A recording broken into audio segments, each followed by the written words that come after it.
During the long years of the Civil War, the cattle ranchers in Texas worked hard at building up their herds, even though they were cut off from their markets in the north.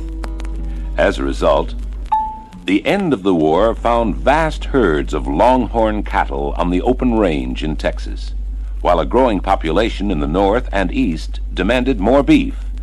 The Texas cattlemen went to work.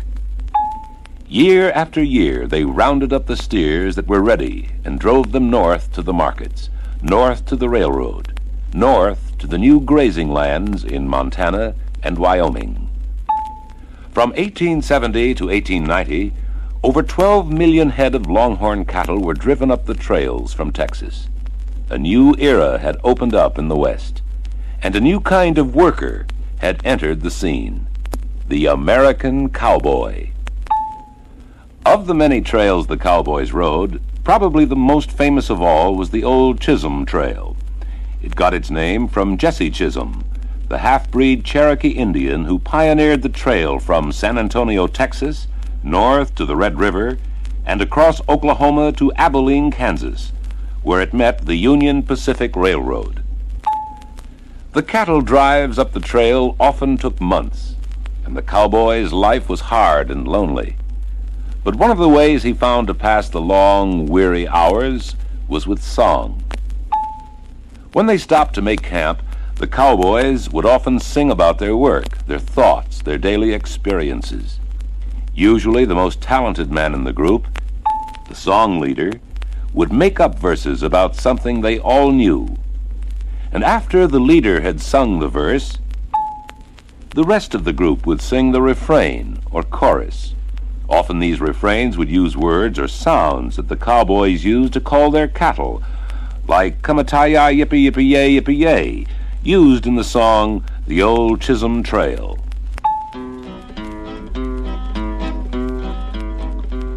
Oh, come along, boys, and listen to my tale. I'll tell you all my troubles on the old Chisholm Trail. Come-a-tie-yi, yippee-yippee-yay, yippee-yay, come-a-tie-yi, yippee-yippee-yay. I started up the trail October 23rd. I started up the trail with a two you heard. Come-a-tie-yi, yippee-yippee-yay, yippee-yay, come-a-tie-yi, yippee-yippee-yay. I woke up one morning on the old Chisholm Trail, rope in my hand and a cow by the tail. Come-a-tie-yi, yippee-yippee-yay, yippee-yay, come-a-tie-yi, yippee-yippee-yay.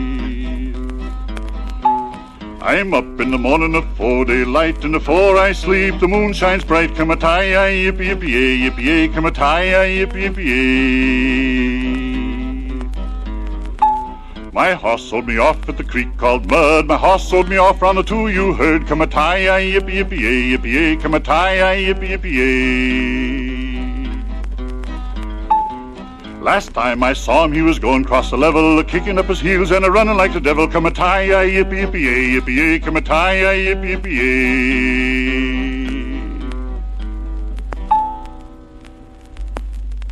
As they moved along the trail, there was one shout that almost always went up at the back of the herd. Whoopee-tie-yi-yo, get along, little dogies. This was the call of the cowboys as they tried to keep the little orphans of the herd, the dogies, from lagging behind the rest. No one knows for sure just why these little baby calves were called dogies, but the chances are the name comes from Mexico. Dogal was the Spanish word for the short halter or tie rope that was used to hold a young calf. The American cowboys probably thought the word meant the calf itself, and in time changed dogal to our word dogie. But no matter where it got its name, the troublesome little dogie was one of the cowboys' biggest jobs. The dogie had to be pushed and punched and prodded along to his new home in Wyoming, his new grazing land up north. Get along, little dogies.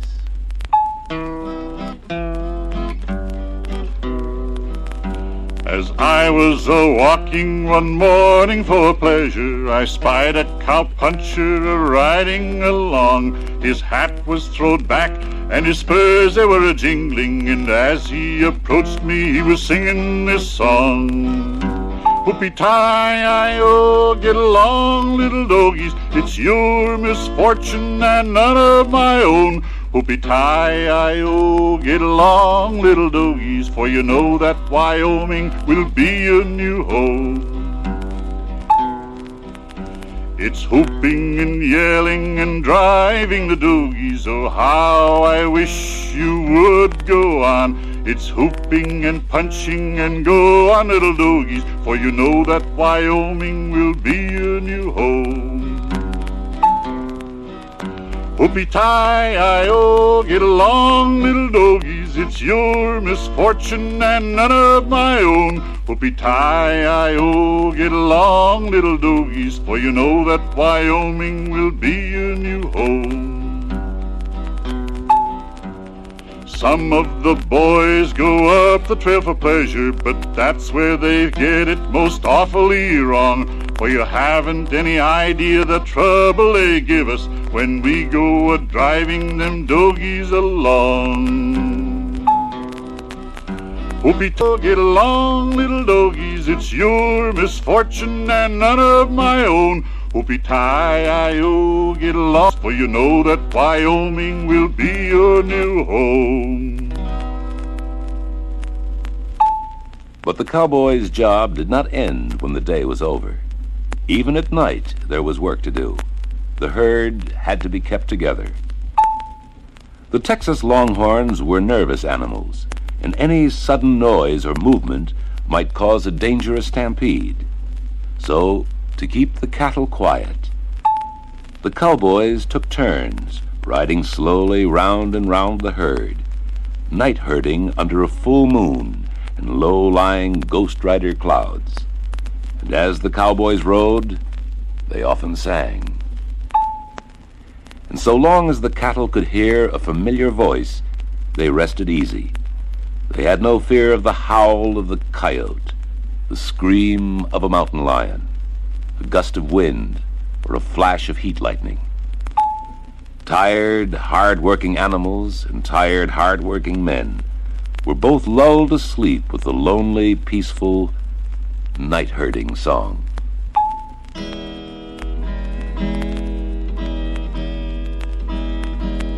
Oh, slow up, doggies, quit your roving around. You have wandered and tramped all over the ground.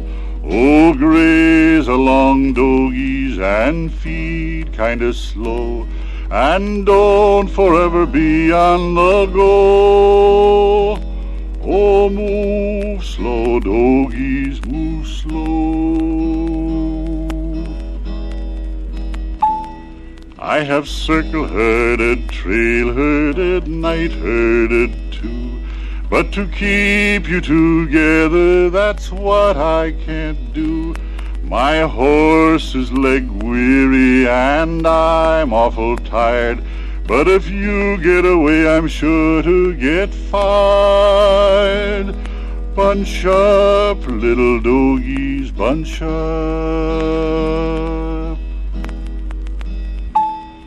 Oh, lay still, doggies, since you have laid down. Stretch away out on the big open ground. Snore loud, little doggies, and drown the wild sound. That will all go away when the day rolls round. Lay still, little doggies, lay still.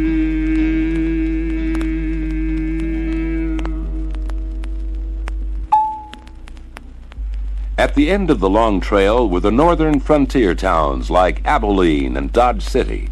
And after the loneliness and hardship of the trail, the cowboys looked forward to the excitement of a town.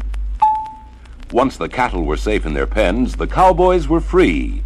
And when they let go of all their stored-up energies, they helped establish the reputation of the Wild West. Horse racing was a popular sport with the cowboys. One man would match his horse against the others, and they'd race right down the main street of town. Sometimes the winner's celebration was a bit violent, but usually things weren't as bad as the movies and television would have you believe. Of course, there were a few reckless outlaws. Men like the legendary Jesse James. Jesse was part of the frontier spirit, although he was not a cowboy himself.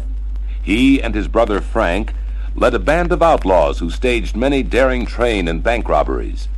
Legend has it that Jesse often stole from the rich and gave to the poor.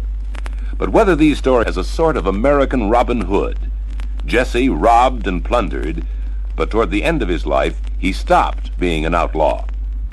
He called himself Mr. Howard and lived quietly in a little house in St. Joseph, Missouri. But one day, he had a visitor. Robert Ford was Jesse's trusted friend, but he had been promised a $10,000 reward if he killed the outlaw. And so on that fateful day, when Jesse was peacefully dusting a picture on the wall, Ford shot him from behind and laid poor Jesse in his grave, and at the same time gave rise to the classic frontier ballad, Jesse James.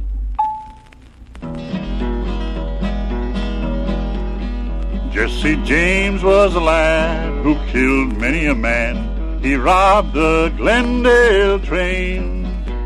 He stole from the rich and he gave to the poor. He'd a hand and a heart and a brain. Poor Jesse had a wife to mourn for his life. 3 children, they were brave. But that dirty little coward that shot Mr. Howard has laid poor Jesse in his grave. Oh, the people held their breath when they heard of Jesse's death and wondered how he ever came to die. It was one of the gang called Little Robert Ford. He shot poor Jesse on the sly. Poor Jesse had a wife to mourn for his life. 3 children, they were brave. But that dirty little coward that shot Mr. Howard has laid poor Jesse in his grave. This song was made by Billy Gashade as soon as the news did arrive. He said there was not a man with the law in his hand who could take Jesse James when alive. Poor Jesse had a wife to mourn for his life. 3 children, they were brave. But that dirty little coward that shot Mr. Howard has laid poor Jesse in his grave. Like Jesse James, the old-time Wild West is gone now. But the memory of the American cowboy lives on in the songs and legends he helped create. For there is probably no figure who represents more vividly the image of our country, when it was a young, growing country, than the American cowboy. And there's no better way of understanding that image than through the authentic songs of the working cowboy. The cowboy lived and worked and rode through the wide, majestic West, and the beauty of those open spaces found its way into his songs, whether he sang of the cattle he herded, the trail he rode, or of someone he had left behind until the long trail ride was over. Eyes like the morning star, cheeks like a rose. Laura was a pretty girl, God Almighty knows. Weep all ye little rains, wail, winds wail, all along, along the Colorado Trail.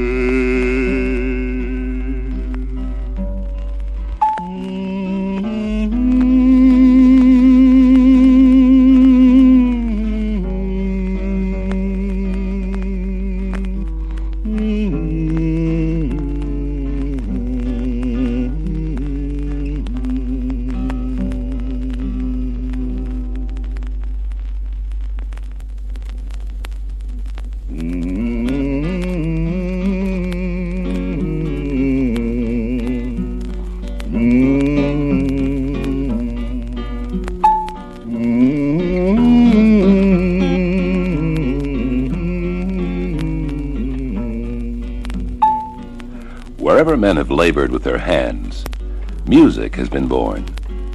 Out of his own experiences, the working man has created some of the richest raw material in our American heritage of folk music. The work song. And of all America's work songs, probably the most numerous and most vigorous have come from the men of the sea, the men who sailed before the mast on the square riggers, the windjammers, the transatlantic packets, and the tall, swift-moving clippers. These were the men who faced the challenge of the salt wind and the giant shaking sails. And whether they worked aloft in the rigging, heaved up the anchor, or hoisted the sail, they gave rhythm and spirit to their labors with work songs and chants, called chanties. The men who worked on the clippers and packets 100 years ago were rough, rugged characters. But usually, the most popular man among them was the best singer, the chanty man. In fact, many a man who was not strong enough for the rugged work at sea got his chance to sign on simply because of his ability as a chanty man. The man whose singing would put spirit into the crew and make them work more cheerfully. The chanty man was the work leader of the crew. And as they hauled away on the miles of rope or hoisted the dozens of heavy wet sails, the chanty man set the rhythm of the work by singing the solo lines of a song.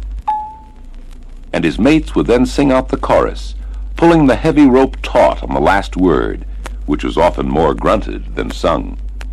Chanties were used for almost every type of job at sea. Even everyday jobs, such as taking the slack out of a sail that was too full. This type of work called for a special sort of song, the short haul chanty. The chanty for the job that took only a few pulls, but good ones. Listen to the rhythm of the work in one of the most famous of these chanties.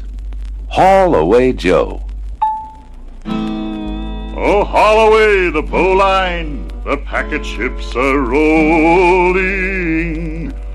Away, haul away Joe. Oh, haul away the bowline, don't you hear the captain growling? Away, haul away Joe. Way, haul away, we'll haul away together. Away, haul away Joe. Way, haul away, we'll haul for better weather. Away, haul away, we'll haul away Joe. Oh, haul away the bowline, me hearty lads be handy.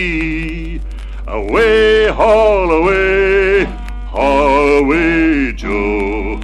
Haul away the bowline, Yankee Doodle Dandy. Away, haul away Joe.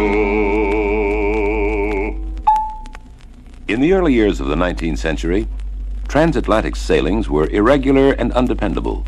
Ships and crews often stood idle, waiting for full cargoes, for favorable winds and tides. But in 1818, an American company, the Black Ball Line, revolutionized the maritime industry by starting a regular service of sailing operations strictly on schedule between New York and Liverpool. The ships on the Black Ball Line were fast and dependable, and they sailed from each port twice a month. To meet the regular schedules, fair weather or foul, the captains often drove their ships, their men, and themselves without let-up.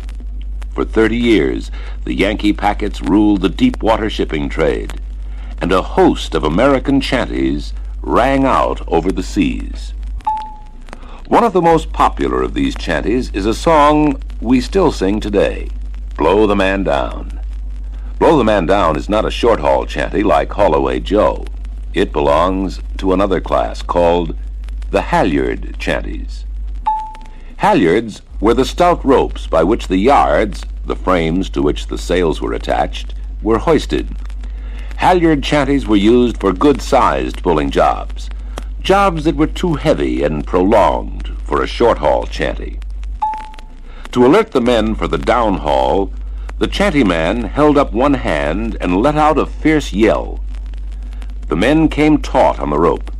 Then the leader started his halyard chanty, and they all pulled together on the chorus, "To me way hey, blow the man down." Come all you young fellows who follow the sea, to me way, hey, blow the man down. Now please pay attention and listen to me. Give me some time to blow the man down. On a trim black ball liner I first served my time, to me way, hey, blow the man down. On a trim black ball liner I wasted my prime. Give me some time to blow the man down. Pay attention to orders now, you one and all, to me way, hey, blow the man down. For see right above you there flies a black ball. Give me some time to blow the man down. When a ship was preparing to get underway for a voyage, a shout from the mate would ring out across the decks, "Man the capstan." This was the order to weigh anchor, and the signal for another type of chanty, the capstan chanty. At the mate's order, the men rushed forward to the capstan, a drum-like apparatus around which was wrapped the chain that held the anchor. The men took the heavy capstan bars and placed them in the bar holes in the capstan head, from which they stood out like spokes of a big wheel. As the mate relayed the captain's orders to heave up anchor, the men leaned heavily onto the capstan bars. The leader then started his chanty, and they all tramped slowly around the capstan, reeling in the chain. Capstan chanties are usually more elaborate than other songs of the sea. They have an easy, marching swing, and are sung at a pace that suits the labor of hauling in a long anchor chain. But the capstan chanty had another use, too. When heavy weather resulted in a bad leak in the ship, capstan chanties helped the men work together during the long, hard hours at the pumps. But regardless of when it was sung, one of the most stimulating of these capstan chanties is the song Rio Grande. It doesn't refer to the river on the Mexican border, but rather to the Brazilian port of Rio Grande do Sul, a place well worth singing about.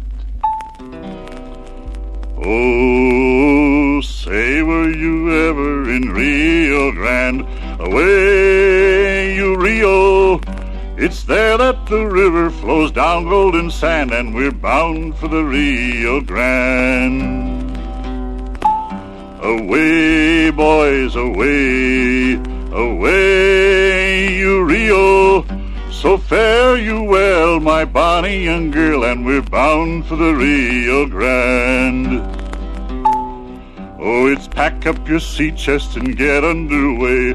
Away, you Rio. The girls that we're leaving can take our half pay, and we're bound for the Rio Grande. Away, boys, away, away, you Rio. So fare you well, my bonny young girl, and we're bound for the Rio Grande.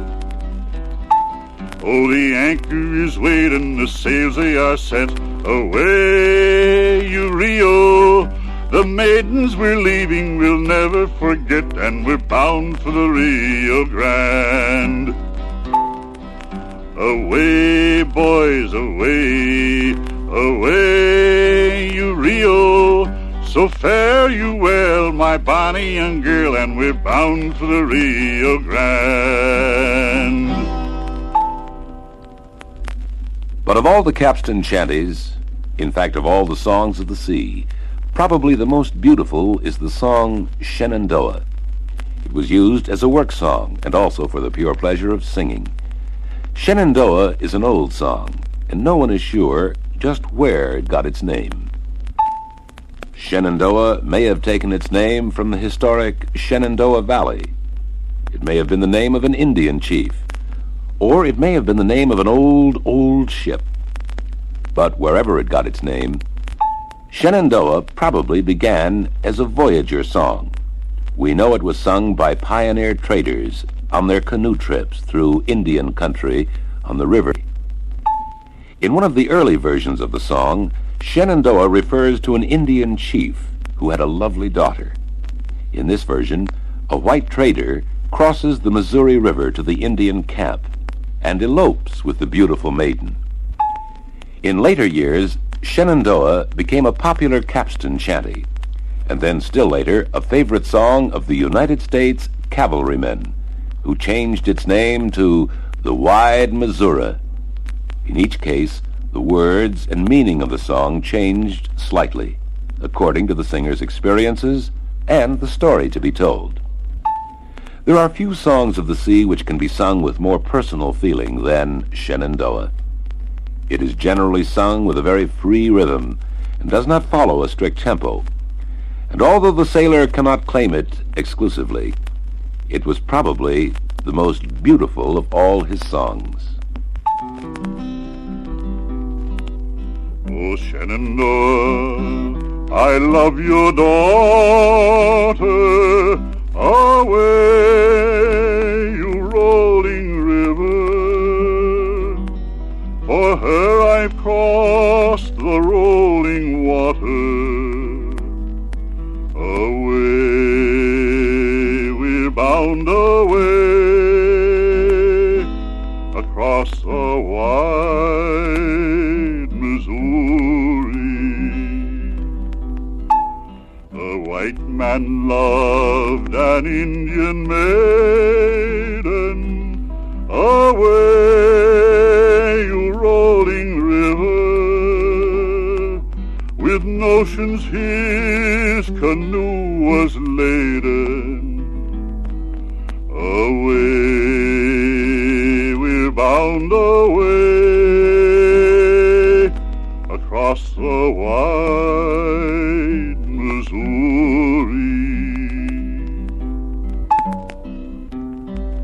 Oh, Shenandoah, I'm bound to leave you. Away, you rolling river. Oh, Shenandoah, I'll not deceive you. Away, we're bound away across the wide Missouri.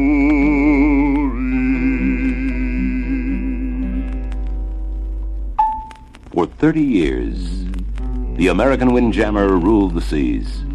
And for 30 years, American sailors made one of the richest contributions to our heritage of folk music. For their songs were born out of the life they lived, a hard life, an adventurous life, a life that belongs forever to history and to song.